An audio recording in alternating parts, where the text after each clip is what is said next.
उत्तर प्रदेश में सियासत जोरों पर है। तमाम दल अपनी रणनीतियां बना रहे हैं। रैलियों के जरिए आम जनमानस तक पहुंच करके उन्हें अपने पक्ष में करने की कोशिश हो रही है। और आज इसी क्रम में AIMIM मुखिया असदुद्दीन ओवैसी आज कानपुर पहुंचेंगे। GIC ग्राउंड में एक जनसभा को संबोधित करेंगे। इससे पहले 26 सितंबर को ओवैसी कानपुर में थे और उन्होंने अकील कंपाउंड में एक जनसभा को संबोधित किया था और उनका एक बयान काफ़ी चर्चा में रहा था, जिसमें उन्होंने बताया था कि मुसलमानों को आज तक सियासतदान बैंड बाजे वालों की तरीके से देखते आए हैं।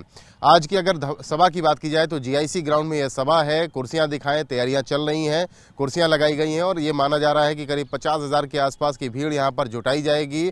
बहुत लोग सुनने के लिए ओवैसी को यहां पहुंचते हैं, उनकी जनसभाओं में पहुंचते हैं। किस तरीके की तैयारियां हैं, जो स्थानीय नेता हैं उनसे बात कर लेते हैं। दिलदार गाजी हैं, नगर अध्यक्ष हैं। दिलदार साहब, कितने बजे का कार्यक्रम है? ये कार्यक्रम 12 बजे का है। कब कौन से नेता आने वाले हैं? हमारे राष्ट्रीय अध्यक्ष जी आएंगे, वारिस पठान जी आएंगे और आसिम वकार साहब आएंगे और बाकी और यहाँ जिले के और बाकी उत्तर प्रदेश से ज्यादातर लोग आ रहे हैं। उमर फारूक हैं, यूथ नगर अध्यक्ष हैं। उमर साहब, ये बताइए कि जब भी ओवैसी साहब आते हैं बड़ी चर्चा हो जाती है उनके बयानों की।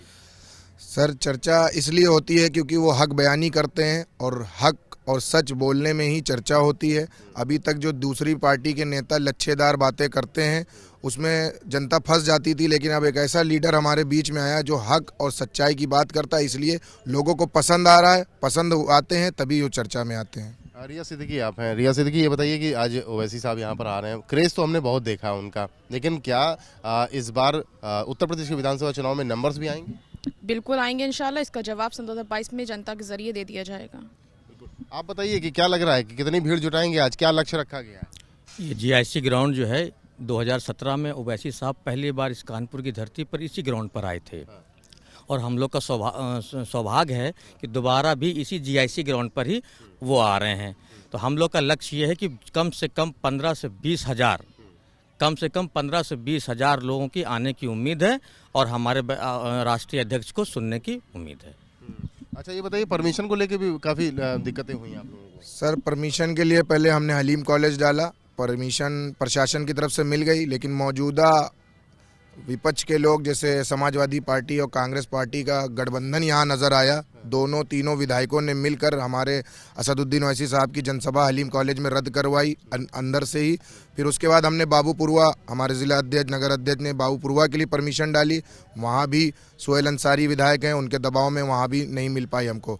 लेकिन अल्लाह का शुक्र है कि हमको असदुद्दीन ओवैसी साहब की जनसभा के लिए GIC ग्राउंड मिल गया, क्योंकि सच की ही जीत होती है। कितना हमको दबाओगे हम उतना आगे निकल के निकलें। GIC ग्राउंड के में तैयारियों की अगर आपको तस्वीरें दिखा देंगे। GIC ग्राउंड में तस्वीरें इस तरीके की हैं कि तैयारियां यहाँ की जा रही हैं। जो स्थानीय यूनिट है वो अपनी तैयारियों को अंजाम दे रहा है। मुस्लिम युवकों में, मुसलमानों में काफ़ी ज़्यादा क्रेज़ देखा जाता है ओवैसी का। दलितों की बात करते हैं, मुसलमानों की बात करते हैं ओवैसी। आज एक बार फिर से यहाँ पहुँच रहे हैं। अगर कानपुर की बात की जाए तो 10 विधानसभा सीटों में 3 पर फोकस AIMIM ने किया है। आर नगर है, सीसा मऊ है और छावनी सीट है। मुसलमानों की बड़ी तादाद यहाँ पर देखने को मिलती है, इसीलिए AIMIM ने इन तीनों सीटों को टारगेट किया है और इस बार यहाँ पर न सिर्फ उम्मीदवार उतारेंगे बल्कि एक बड़ी उपस्थिति दर्ज कराने की भी कोशिश होगी। ओवैसी आएंगे, गरजेंगे और तमाम बयानबाजी भी करेंगे और यूपी की सियासत को गरमाएंगे भी। कानपुर से कैमरामैन पंकज निगम के साथ रतीश त्रिवेदी, ABP गंगा।